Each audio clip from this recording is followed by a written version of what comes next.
ADRE আৰু বিভিন্ন পৰীক্ষাৰ ৰিজাল্ট আৰু নিযুক্তি পত্ৰ আমি 10 অক্টোবৰত দিবৰ বাবে সিদ্ধান্ত লৈছিলোঁ।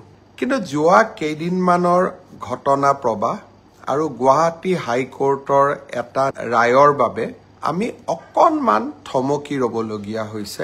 এডিআৰই পৰীক্ষাৰ যি গ্ৰেড 3 আছিলে, অৰ্থাৎ তৃতীয় বৰ্গৰ যি চাকৰি আছিলে, সেই চাকৰিৰ ফলাফল আমি 10 অক্টোবৰ তাৰিখে প্ৰকাশ কৰিম।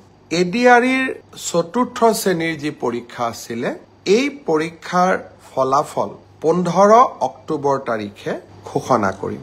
নন টেকনিকেল, টেকনিকেল, স্বাস্থ্য বিভাগৰ আটাইবোৰ পৰীক্ষাৰ ফলাফল 12 অক্টোবৰ তাৰিখৰ আগতে ঘোষণা কৰিম।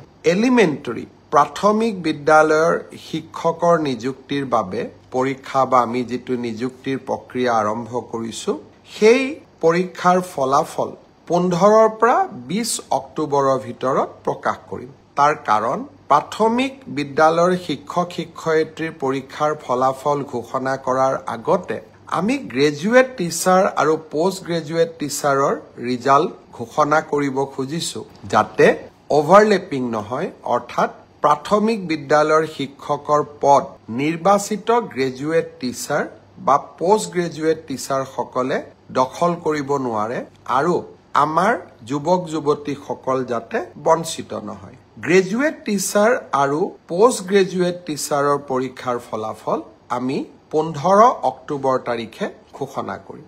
অৰ্থাৎ এই গোটেই পৰীক্ষাৰ ফলাফলসমূহ আমি 20 অক্টোবৰ তাৰিখৰ আগতে ঘোষণা কৰিবলৈ সক্ষম হ'ম।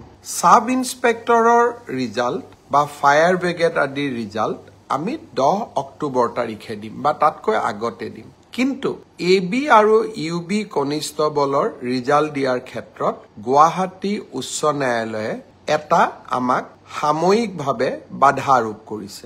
আমি আশা কৰোঁ সেই বাধা আৰোপ অতিক্ৰম কৰি, অৰ্থাৎ উচ্চ ন্যায়ালয়ক সন্তুষ্ট কৰি আমি এই মাহৰ ভিতৰতে পুলিচৰো AB আৰু UB কনিষ্টবলৰ ৰিজাল্ট ঘোষণা কৰিব পাৰিম। মই প্ৰতিশ্ৰুতি দিছিলোঁ যে অক্টোবৰ মাহৰ ভিতৰতে 10 অক্টোবৰত আপোনালোকক নিযুক্তি পত্ৰ দিম। 10 অক্টোবৰত মই নোৱাৰিলেও অন্তত 25-26 অক্টোবৰৰ ভিতৰত আপোনালোকৰ হাতত মই নিযুক্তি পত্ৰ তুলি দিম। কাৰণ পৰীক্ষাৰ ফলাফল ঘোষণা কৰাৰ পিছতো কাক কোন বিভাগত দিম ৰেণ্ডমাইজেশ্যন কৰিব লাগে আৰু তাৰ পিছত বিভাগসমূহেও আপোনালোকৰ পোষ্টিং অৰ্ডাৰ উলিয়াব লাগে।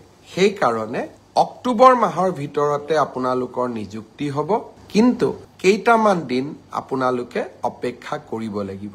জুবিনৰ মৃত্যু বা জুবিনৰ দুৰ্ঘটনাৰ পিছত বা বহুতে কোৱাৰ দৰে হত্যাৰ পিছত যি ধৰণে আমি নকওঁ কিয়, আমাৰ মনবোৰ বিষাদেৰে ভৰি পৰি আছিল, কাম কৰিব পৰা কোনেও নাছিল। কিন্তু আমি যিহেতু আগুৱাই যাবই লাগিব, সেইবাবে আপোনালোকক নিশ্চিতভাৱে কোন পৰীক্ষাৰ কেতিয়া ফলাফল ঘোষণা কৰিব তাক মই জনালো আৰু আপোনালোকে যাতে নৱেম্বৰ মাহতে চাকৰিত যোগদান কৰিব পাৰে তাৰো আমি নিশ্চিতভাৱে ব্যৱস্থা ল'ম।